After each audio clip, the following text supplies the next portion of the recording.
Assalamualaikum warahmatullahi wabarakatuh. Ya Rabbi bil Mustafa rasyidana waghfir lana ma ya wasi'al karamin. Rabbi bil Mustafa واغفر لنا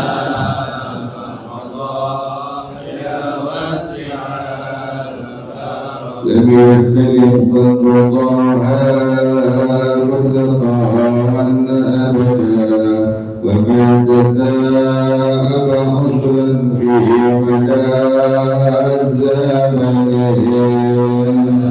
رب بالمصطفى بلغ مقاصدنا واغفر لنا ما مضى يا واسع منه الدوام فلم تهرب وقعت ذبابة أبدا بجسمه الحسن رب بالمصطفى بلغ مقاصدنا واغفر لنا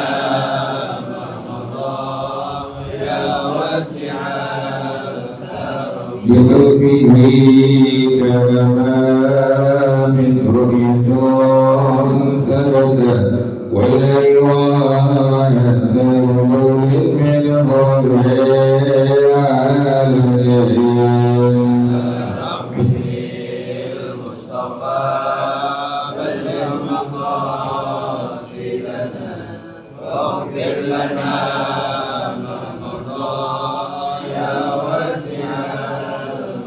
وقلبه لم ينم والعين قد نعست ولا يرى ظله في الشمس ولا باطنه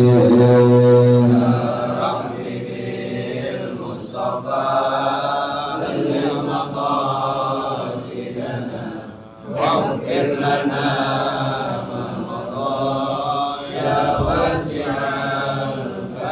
كتفاه قد علتا قوما إذا جلسوا عند الولادة سفيانا بواختتني المصطفى بلغ مقاصدنا واغفر لنا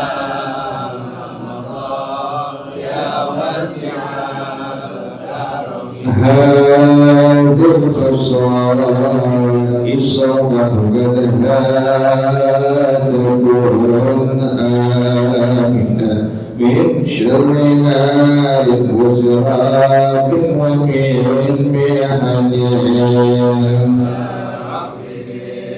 المصطفى بلغ مقاصدنا واغفر لنا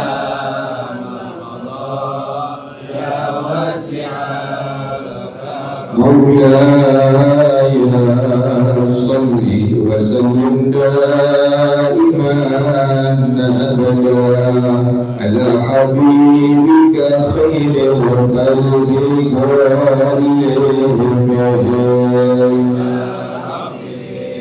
المصطفى بلغ مقاصدنا واغفر لنا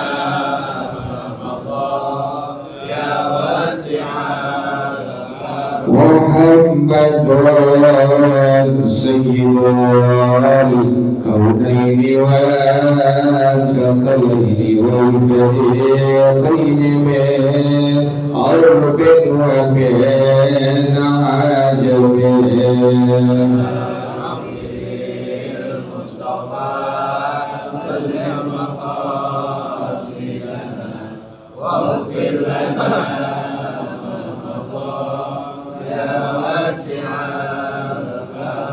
ومن تكن برسول الله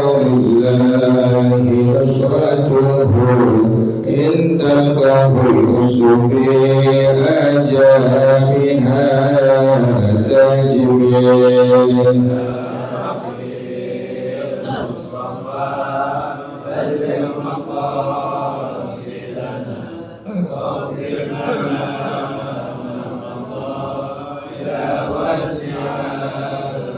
والحبيب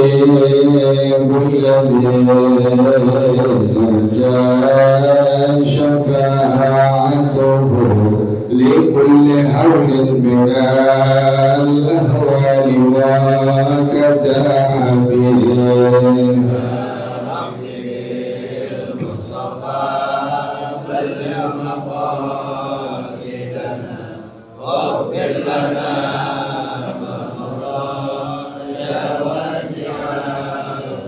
وكلهم من رسول الله ملتمس غرفا من البحر أو رشفا من الدين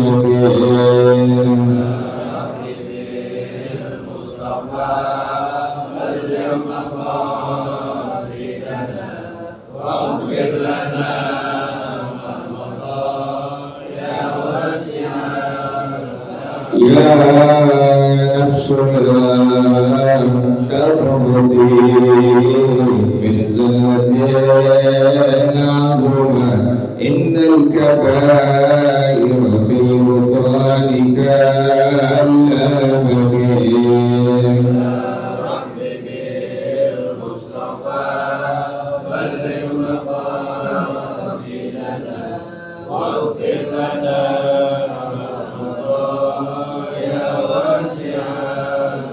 ولن يديك رسول الله جاهك به إذا الكريم تجلى باسم منتجبين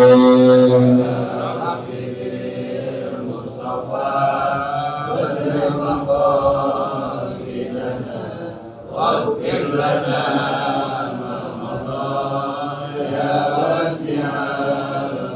لعل رحمة ربي حين يقسمها تأتي على حسب الإسيان في القسم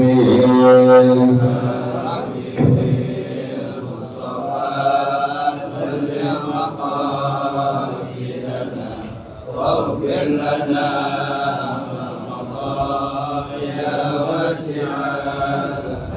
مولاي صل وسلم دائما أبدا على حبيبك خير الخلق كلهم المصطفى بلغ مقاصدنا واغفر لنا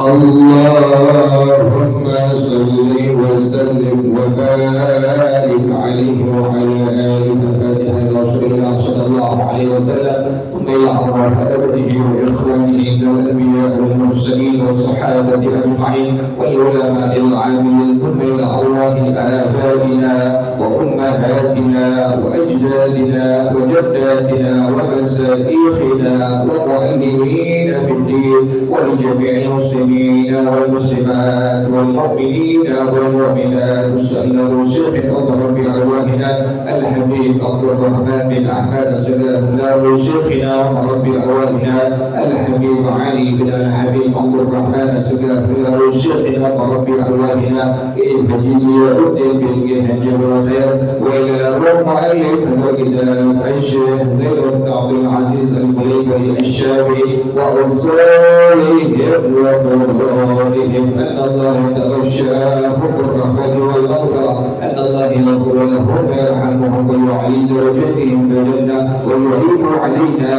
من بركاتهم وأسرارهم وعنوانهم وعلومهم ونفحاتهم وكراماتهم وإمدادهم بالدين والدنيا والآخرة الفاتحة على هذه النية وعلى كل نية صالحة جالبة لكل خير دافعة لكل شر، وإلى حضرة النبي محمد صلى الله عليه وآله وصحبه وسلم. الفاتحة.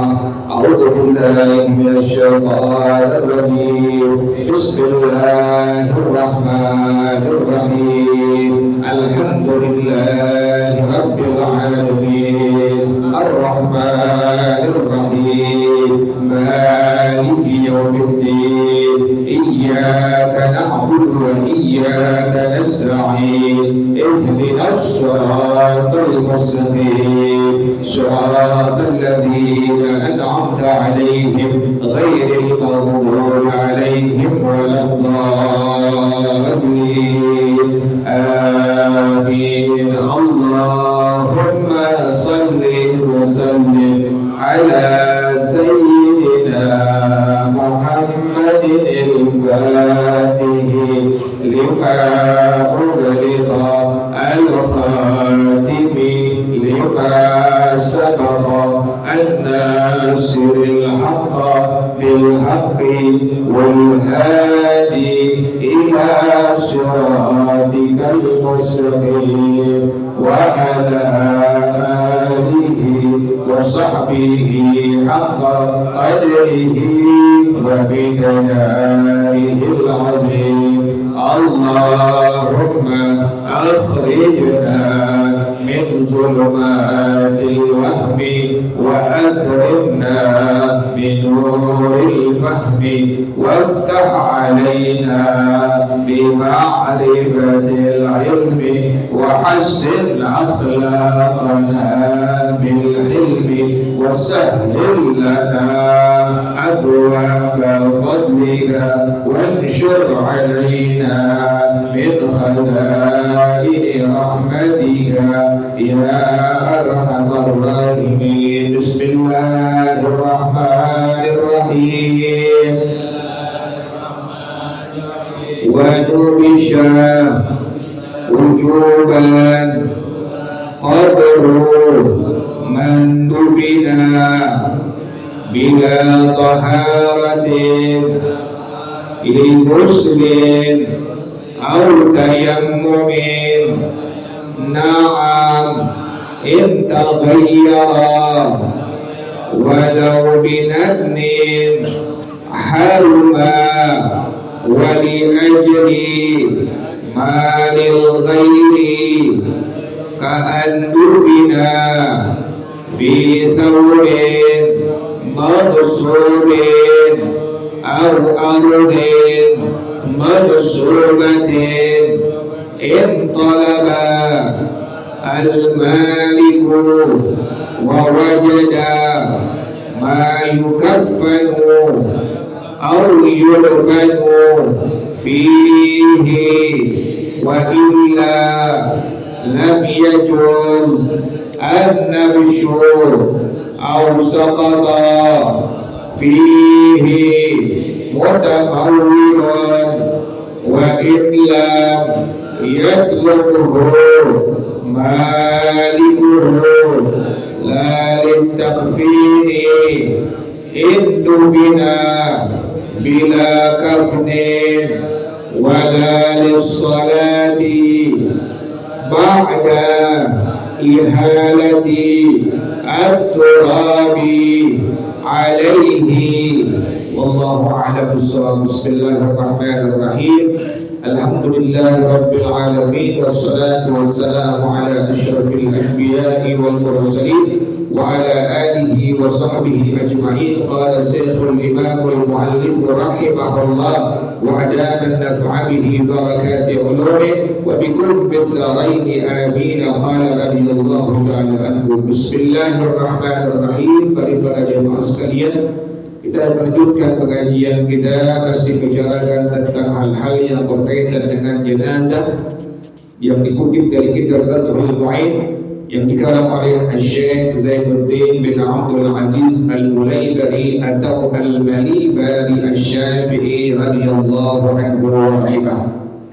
Maka pengarang rahimahullah dia mengatakan wa nudisha wujuban qabrul man dufina bila taharatin li muslim aw tayammumin, dan wajib digali kuburan orang yang telah dimakamkan tanpa ada toharah sebelumnya. Li muslim, toharah itu li muslim, nggak dimandiin, atau tayammumin, atau tidak ditayamumkan. Jadi bila ada kasus, ada mayit yang sudah dikubur, kemudian ini mayit setelah dikubur, ada orang yang mengetahui belum dimandikan atau belum ditayamumkan, maka dalam mazhab al-Imam Asy-Syafi'i radhiyallahu anhu wa rahimah, kuburan orang tersebut wajib untuk digali.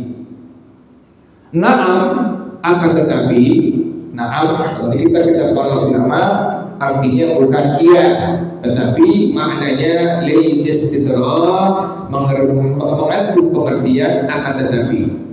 Naam, akan tetapi, intaghayyara walau binadnin, jika si mayit tadi sudah ada perubahan, walau binadnin, sekalipun perubahannya itu adalah dengan timbulnya bau busuk dari mayit tersebut, haruma, maka hukumnya haram menggali kuburannya. Jadi masalah yang pertama, kasus yang pertama, bila mana ada mayit yang dikuburkan sementara mayit ini belum dimandikan dan belum ditayamumkan, maka dalam mazhab al-Imam Asy-Syafi'i radhiyallahu anhu, kuburannya tadi wajib digali. Nah, keterangan dari ulama kita dalam mazhab al-Imam Asy-Syafi'i radhiyallahu anhu, kasus yang kedua, bila mana sudah ada perubahan pada mayit yang dikubur tadi, belum dimandikan atau belum ditayamumkan, sekalipun baru ada timbul bau busuknya, pas kita pengen gali, masyarakat tahu ini mayit belum dimandikan sebelumnya, pas pengen digali, kecium bau apa? Bau busuk. Maka dalam mazhab al-Imam Asy-Syafi'i radhiyallahu anhu, haram untuk digali. Jelas ya? Yang kedua, wali ajli malil ghairi, wajib digali kuburan orang yang ada harta orang lain di dalamnya. Dikubur di mayit, tapi pada kuburan ini mayit ada harta orang lain. Bagaimana contohnya ada harta orang lain? Ka'andufina fi thawbin maghsubin, seperti ada mayit yang dikubur, kemudian kain kafannya atau baju yang dipakai si mayit adalah hasil rampasan, bukan punya dia. Artinya ini kain kafan yang haram, atau baju yang dipakai oleh mayit adalah baju yang haram, hasil rampasan. Maka dalam mazhab al-Imam Asy-Syafi'i radhiyallahu anhu wa rahimah, kuburan itu mayit wajib untuk digali. Contoh yang kedua, al-ardin maghsubatin, atau si mayit ini dikuburkannya di tanah rampasan. Tanahnya tanah rampasan, bukan tanah wakaf, bukan pemakaman umum, tanahnya tanah rampasan.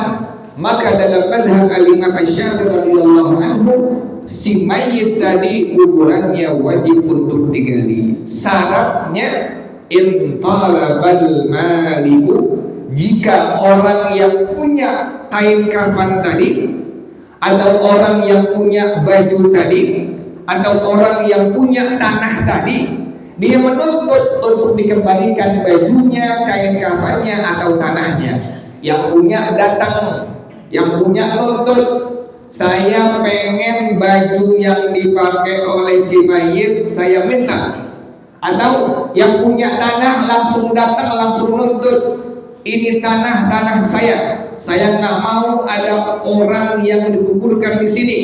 Maka dalam mazhab al-Imam Asy-Syafi'i radhiyallahu anhu, kuburan tadi wajib untuk digali. wa wajada ma yukaffanu aw yudfanu fihi, dan orang tersebut yang punya dia mendapatkan kain kafan penggantinya atau ini mayit bisa dikuburkan padanya, maka dalam madhab al-Imam Asy-Syafi'i radhiyallahu taala anhu, maka si mayit tadi kuburannya wajib untuk dibongkar dan digali. Sampai begitu ya, sampai agama menjaga harta orang lain. Bila mana nempel pada mayit yang sudah dikubur, yang sudah dipendam, tetap dalam madhab al-Imam Asy-Syafi'i radhiyallahu anhu, kuburan ini mayit wajib untuk dibongkar, digali, tapi dengan syarat tadi. Syaratnya yang punya tanah, yang punya baju menuntut minta, kemudian yang punya tanah, yang punya baju dia mendapatkan kain kafan pengganti atau tanah pengganti untuk menguburkan mayit tersebut. Jelas ya? Wa illa, sampai begini, sampai untuk urusan akhirat nggak boleh hal-hal yang berkaitan dengan yang haram namanya. Kenapa demikian? Sangat berat di hadapan Allah Subhanahu wa taala. Di dunia bebas, silahkan. Nggak kena KPK, nggak kena kepolisian, nggak kena jaksa, silahkan bebas. Tapi jangan lupa, alaihi sallallahu bi ahkamil hakimin. Ada hukum Allah Subhanahu wa taala, ada mahkamah Allah Subhanahu wa taala yang semua hamba-hamba Allah tidak bisa mengelak di hadapan Allah Subhanahu wa taala. Dunia bebas, silahkan. Orang yang kaya raya korupsi, uang negara diambil, uang rakyat diambil, silahkan bebas Anda berkeliaran. Tapi jangan lupa ada hukum Allah Subhanahu wa taala, ada mahkamah, bukan konstitusi lagi, mahkamah Allah Subhanahu wa taala yang akan mengadili orang tersebut di hadapan semua makhluk Allah Subhanahu wa taala. Tadi sampai baju yang hasil rampasan, baju yang haram bila menempel pada mayit, dalam madhab al-Imam Asy-Syafi'i radhiyallahu anhu, maka kuburan ini orang wajib untuk diapain? Digali dan dibongkar. Wa illa lam yajuzin nafsu. Kalau seandainya orang yang punya tanah tadi, orang yang punya baju tadi, orang yang punya kain kafan tadi enggak mendapatkan penggantinya, nggak ada kain kafan buat kafanin si mayit itu kalau sampai diambil, atau nggak ada lagi tanah di Jakarta buat kuburin ini mayit, maka dalam madhab al-Imam Asy-Syafi'i radhiyallahu anhu, lam yajuzin nafsu, maka tidak diperbolehkan menggali kuburannya. Jelas ya? Jadi bila mana ada penggantinya kain kafan yang tadi punya orang tersebut, dan yang punya nuntut, atau tanah yang dimiliki olehnya dia tuntut, tapi ada penggantinya, pengganti kain kafan lain atau pengganti tanah yang lain, maka wajib digali kuburan mayit tersebut. Tapi bila tidak ada, maka tidak diperbolehkan digali. Ausaqata fihi mutanawwilun, atau jatuh pada kuburan itu mayit mutamawwilun, sesuatu yang berharga yang ada nilainya. Wa illam yatlubuhu malikuhu, sekalipun yang punya enggak mencarinya, enggak menuntutnya, jatuh pas dikubur, dompet orang yang ikut nguburin itu jatuh di dalamnya. Ada yang tahu, nih tadi nih ada dompet orang jatuh ke dalam kuburan ini mayit, maka dalam madhab al-Imam Asy-Syafi'i radhiyallahu anhu, kuburan orang tersebut wajib untuk digali kembali, sekalipun yang punya dompet tidak mencarinya, tidak menuntutnya, saking menjaga hak orang lain. Maka dalam hukum agama sampai demikian, sampai dompet orang yang jatuh, sampai duit orang yang jatuh dalam kuburan orang tersebut, maka kuburannya wajib untuk digali, wajib untuk dibongkar.